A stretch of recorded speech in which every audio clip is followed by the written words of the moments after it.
Odisha news को स्वागत। आम जनाऊँ आज खबर सदासर्वदा वास्तवता और सत्यता पर आधारित ओडिशा न्यूज।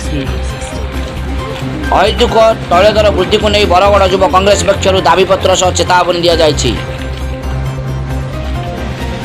पेट्रोल और डीजेल तैल दर वृद्धि को नहीं बरगड़ युव कांग्रेस पक्षर बरगड़ जिलापाल जरिया राज्यपाल को एक स्मारक पत्र दि जाएगी।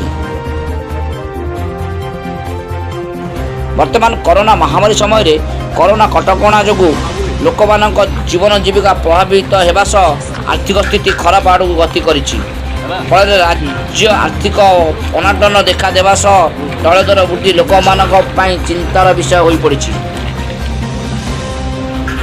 तैल दर वृद्धि जो परिवहन उपर माड पड़ा सह सबु जिनिसर दरदाम वृद्धि पाइबा सह लोक निद हजि जाइछि, जहाँ चिंतार विषय पलटि।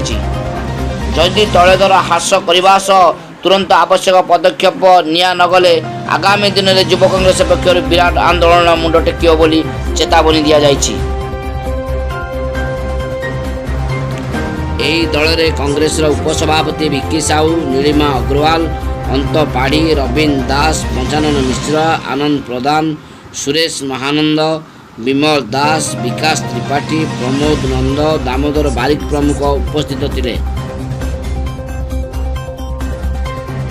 बरगढ़ बलराम त्रिपाठी का रिपोर्ट, ओडिशा न्यूज।